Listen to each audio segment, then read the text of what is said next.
From bad to worse, January air passenger demand plummets.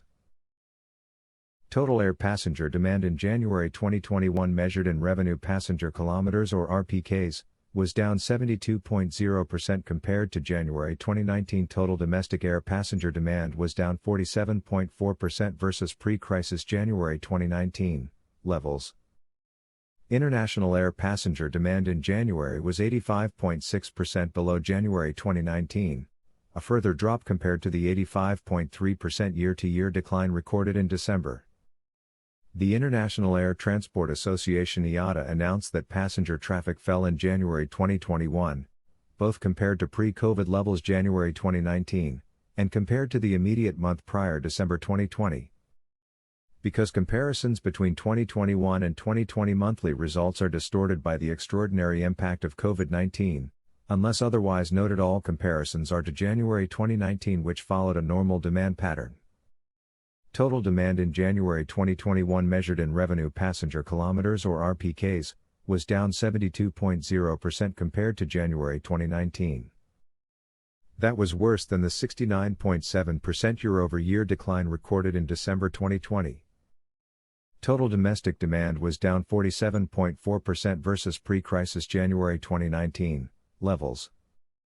In December it was down 42.9% on the previous year. This weakening is largely driven by stricter domestic travel controls in China over the Lunar New Year holiday period. International passenger demand in January was 85.6% below January 2019, a further drop compared to the 85.3% year-to-year decline recorded in December. 2021 is starting off worse than 2020 ended, and that is saying a lot. Even as vaccination programs gather pace, new COVID-19 variants are leading governments to increase travel restrictions. The uncertainty around how long these restrictions will last also has an impact on future travel.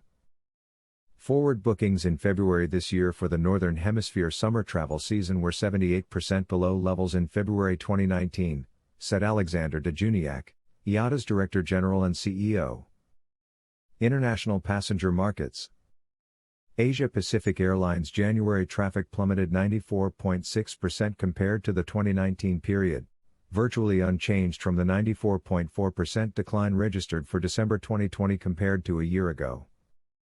The region continued to suffer from the steepest traffic declines for a seventh consecutive month.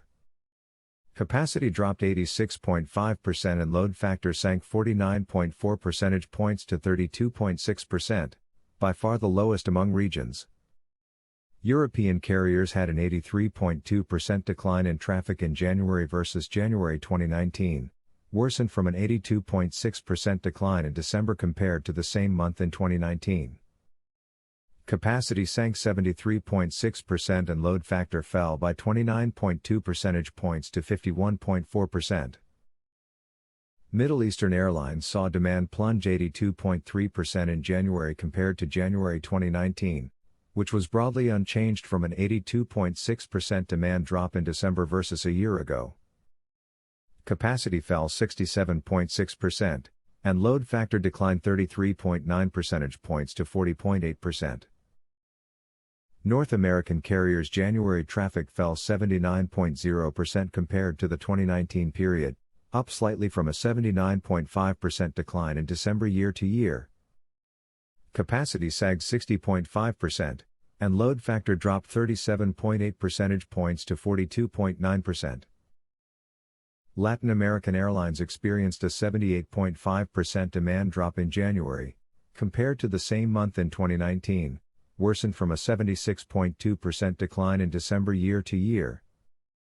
January capacity was 67.9% down compared to January 2019 and load factor dropped 27.2 percentage points to 55.3%, highest among the regions for a fourth consecutive month.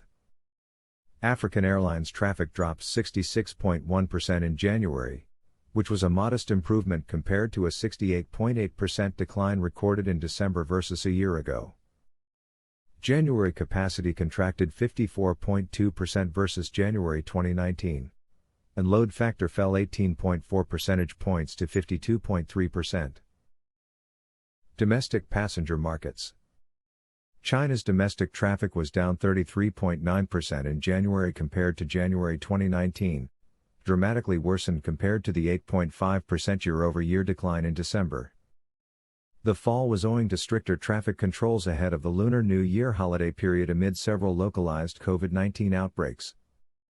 Russia's domestic traffic, by contrast, rose 5.5% compared to January 2019, a turnaround from the 12.0% year-to-year decline in December versus the same month in 2019.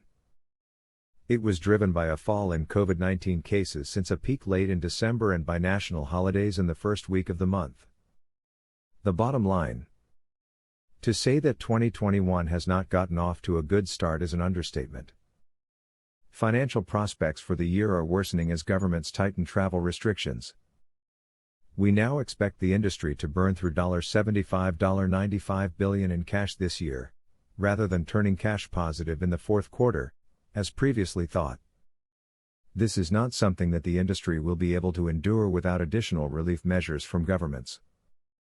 Increased testing capability and vaccine distribution are the keys for governments to unlock economic activity, including travel. It is critical that governments build and share their restart plans along with the benchmarks that will guide them. This will enable the industry to be prepared to energize the recovery without any unnecessary delay, said Dejuniak. Global standards to securely record test and vaccination data in formats that will be internationally recognized are urgently needed. These will be critical to restarting international travel if governments continue to require verified testing or vaccination data. IATA will soon launch the IATA Travel Pass to help travelers and governments manage digital health credentials. But the full benefit of IATA Travel Pass cannot be realized until governments agree the standards for the information they want, said Dejuniak.